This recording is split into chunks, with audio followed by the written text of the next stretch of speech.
রাত 10টায় আমাদের ট্রেন রয়েছে, তো তাই জন্য রাতের ডিনারটা রুমে নিয়ে চলে এসেছি এগ চাউমিন কিনে। তো ডিনারটা তাড়াতাড়ি সেরে ফেলছি, একদম কলকাতা স্টাইলে বানানো, তাই জন্য খেতে ভালো লাগছে বেশ। এবার কলকাতায় গিয়ে খাবো। ডিনারটা তো সেরে ফেলেছিলাম, তারপরে চটপট রেডি হয়ে নিয়েছি।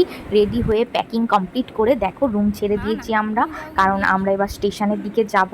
এখন 8:30 মতো বাজে, একটু আগে আগে বেরিয়েছি যাতে স্টেশনে গিয়ে কোনো প্রবলেম না হয়। ঘোরার শেষে বাড়ি ফিরে যেতে মনটা একটু খারাপই লাগে, তবু আমাদের তো আমাদের নর্মাল লাইফে নর্মাল কাজে ফিরে যেতেই হবে। আমার ভিডিও তোমাদের কেমন লাগছে কমেন্ট করে জানিও। ব্লগটা এখানেই শেষ করছি, বাই বাই।